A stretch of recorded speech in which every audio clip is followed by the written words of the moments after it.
When my daughter asked for my pension money, I didn't think twice. I remember sitting on the edge of my bed that morning, holding the envelope in my hands.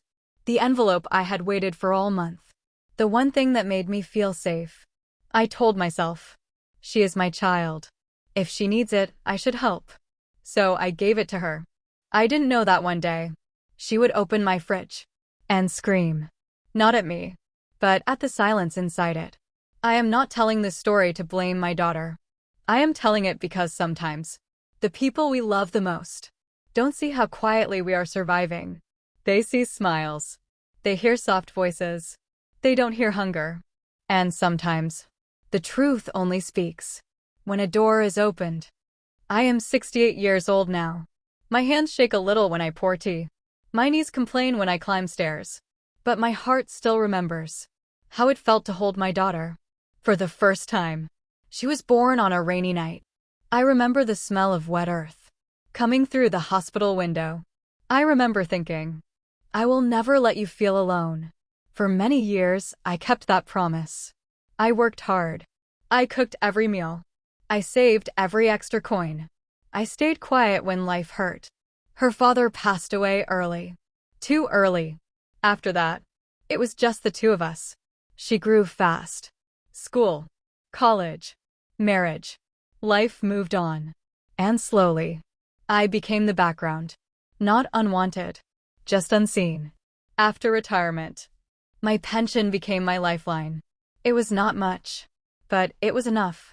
Enough for rice. Enough for lentils. Enough for tea in the morning. And light at night. Enough to feel that I was still standing on my own feet. She came one afternoon with excitement in her voice. Amy, she said, we are planning a small trip. Just a few days. I smiled. Trips are good. Laughter is good. Then she hesitated. Amy, things are a little tight right now. I already knew what was coming. A mother always knows. Can you help us this month? She asked. Just your pension. I will manage next month. I looked at her face. The face I once kissed every night. The face that still looked like home. I nodded. No problem, I said. I don't need much.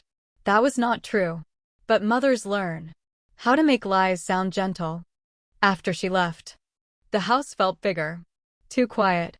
I counted the days until my next pension. I counted the rice grains. I counted the slices of bread. I told myself, it's only for a few weeks. But hunger has a way of stretching time. I ate once a day, sometimes less. Tea became water. Sugar became memory. At night, my stomach spoke louder than my thoughts. But I stayed quiet, because pride is heavy when you are old. My daughter called from her trip. She sounded happy, the sound of waves behind her voice. Amy, everything is beautiful here, she said. I closed my eyes and smiled. That's good, I replied. Enjoy. She didn't ask if I was eating. I didn't tell her. Some truths feel too big to place on someone else's joy. Days passed. I avoided neighbors. I slept early to forget hunger. I drank water to feel full. Still, I told myself, this is what love looks like. She returned suddenly. No call. No warning. I was sitting in the living room, wrapped in an old shawl. Amy, she called. I answered softly. She walked into the kitchen. And then, I heard it. A sharp breath. A sound I had never heard from her before. The fridge door creaked. Silence. Then a scream. Not anger. Not blame. Shock. Fear. Pain. She stood there, staring at empty shelves. No vegetables. No milk. No leftovers. Only a bowl of water. And a small packet of salt. She turned slowly. Her eyes filled with tears. What have you been eating? She asked. I didn't answer. Because sometimes, silence speaks better than words. She sat down hard on the chair. Amy, why didn't you tell me? I looked at my hands. Because you looked happy, I said. That broke her. She cried like a child. Not loud, but deep. I thought you were fine, she whispered. I nodded. I said I was. That day changed us. She sends groceries now. She visits more. She listens. And I learned something too. Love should not mean silence. And help should not require hunger. If you are listening to this, please remember. Check on your parents. Look beyond their smiles. Ask twice. Sometimes, the loudest cry is an empty fridge. I never thought the quiet years would be the loudest. After 42 years of waking up before dawn, tying the same knot in the same tie, and driving the same route to the municipal water plant, retirement was supposed to be gentle, predictable. Coffee on the porch. Newspaper folded just so. A pension that arrived like clockwork on the third Wednesday of every month, enough to cover the basics and leave a little for dignity. Dignity mattered to me. My name is Thomas Reed. I am 71 years old.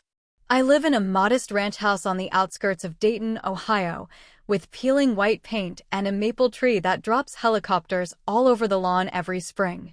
The house is paid for. The car is old but faithful. I don't need much. Or at least I didn't. My daughter, Emily, moved back in last winter. She stood on the porch with 2 suitcases and eyes that looked like they had been crying for days. 34 years old.